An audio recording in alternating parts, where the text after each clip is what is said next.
First chapter है आपका nutrition in plants, plants के लिए पोषक तत्व।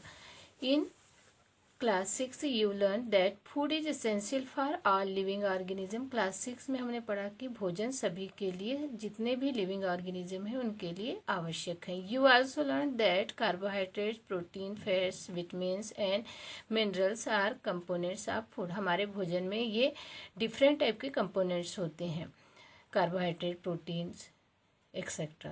This components of food are called nutrients. इन कंपोनेंट्स को ही हम क्या बोलते हैं? न्यूट्रिएंट्स, पोषक तत्व। And are necessary for our body. ये सभी पोषक तत्व हमारे शरीर के लिए आवश्यक है। All living organism require food. Plant can make food for themselves but animals including humans can not. जितने भी लिविंग ऑर्गेनिज्म है उनको भोजन की जरूरत होती है। Plants can make food, plants अपना भोजन स्वयं बनाते हैं, पर एनिमल और ह्यूमन बींग्स अपना भोजन स्वयं प्रिपेयर नहीं करते हैं। They get it from plants or animals that eat plants. वे किसके ऊपर डिपेंड होते हैं? प्लांट्स के ऊपर या एनिमल्स के ऊपर अपने भोजन के लिए। Human and animals are directly or indirectly depend on plants. Human और एनिमल्स प्रत्यक्ष या अप्रत्यक्ष रूप से किसके ऊपर डिपेंड होते हैं? प्लांट्स के ऊपर डिपेंड होते हैं। Would you want to know how plants prepare their own food? Boojho पूछता है कि प्लांट्स अपना भोजन स्वयं कैसे प्रिपेयर करते हैं।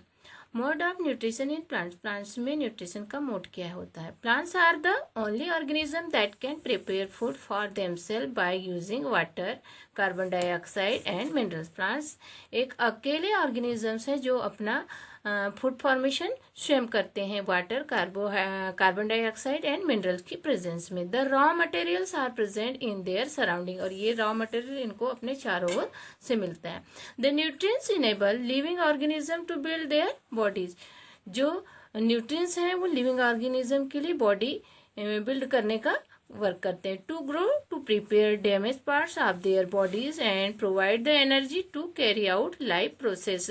बॉडी में कोई टूट फूट हो जाती है, बॉडी ग्रोथ के लिए, एनर्जी प्रोवाइड करने के लिए, ये सब हमें किससे मिलता है? फूड से मिलता है। और फूड में जो न्यूट्रिएंट्स होते हैं वो ही हमें ये सारी चीजें देते हैं। Nutrients is the mode of taking food by an organism and its utilization by the body. The mode of nutrition in which organisms make food themselves from simple substance is called autotrophic.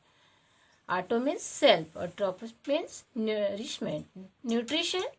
Therefore, plants are called autotrophs. Animals and most other organisms take in food prepared by plants. They are called heterotrophs. Autotrophs किनको बोलेंगे हम? Plants को, जो अपना food formation स्वयं करते हैं। और हेटेरोट्रॉफ्स जो अपना भोजन स्वयं नहीं बनाते हैं, वो अपने भोजन के लिए किसके ऊपर डिपेंड होते हैं? प्लांट्स के ऊपर डिपेंड होते हैं। इसलिए जितने भी लिविंग ऑर्गेनिज्म है, ह्यूमन बींग्स हैं, ये सब क्या होंगे? हेटेरोट्रॉफ्स होंगे, क्योंकि अपने ये फूड के लिए किसी न किसी रूप से किसके ऊपर डिपेंड है? प्लांट्स के ऊपर डिपेंड्स है। Paheli want to know why our body can not make food from carbon dioxide, water and mineral like plants do. Paheli पूछती है कि हमारी बॉडी क्यों भोजन प्रिपेयर नहीं कर पाती कार्बन डाइऑक्साइड, वाटर और मिनरल्स की प्रेजेंस में। Now we may ask where the food factories of plants are located. Whether now we may ask where the food factories of plants are located. Whether food is made in all parts of a plant or only in certain parts. How do plants obtain the raw materials from the surroundings? How do they transport them to the food factories of plants? Plants को food factories कहा जाता है, और plants के different part का use हम भोजन के रूप में कर सकते हैं। उसकी leaves है, किसी की roots है, flowers है, fruits हैं, इन सभी का use करते हैं।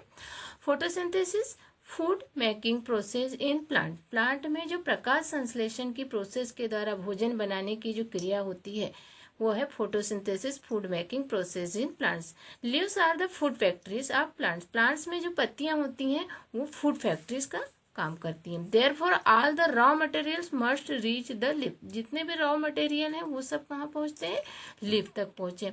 Water and mineral present in the soil, soil में वाटर और खनिज तत्व उपस्थित होते हैं।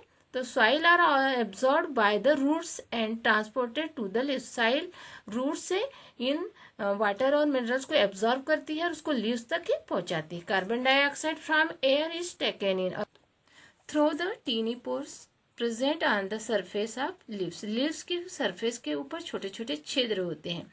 This pores are surrounded by guard cells, और ये चारों तरफ से गार्ड सेल से घिरे हुए होते हैं। सच पोर्स आर कॉल्ड स्टोमेटा, और इन्हीं पोर्स को हम क्या बोलते हैं? स्टोमेटा, जो पत्तियों के सरफेस के ऊपर होते हैं। ये देखिए आप, एक सेल है, cell structure. You have seen that buildings are made of bricks. Similarly, हमने बिल्डिंग्स देखी हुई हैं जहाँ जो ईंट लगी होती है वो कैसे होते हैं? सिमिलरली होते हैं। तो the bodies of living organism are made of tiny units called cells. वैसे ही बॉडी का निर्माण भी छोटी छोटी सेल्स के द्वारा होता है। Cells can be seen only under the microscope, और ये कोशिकाओं को हम सिर्फ माइक्रोस्कोप की हेल्प से देख सकते हैं, खुली आंखों से नहीं देख सकते। Some organisms are made of only one cell. कुछ ऑर्गेनिज्म ऐसे होते हैं जो केवल एक ही कोशिका से, एक ही सेल से बने होते हैं। तो the cell is enclosed by a tiny outer boundary called the cell membrane, और बाहर जो एक पतली सेल को घेरे हुए एक बाउंड्री होती है उसको हम बोलते हैं सेल मेम्ब्रेन।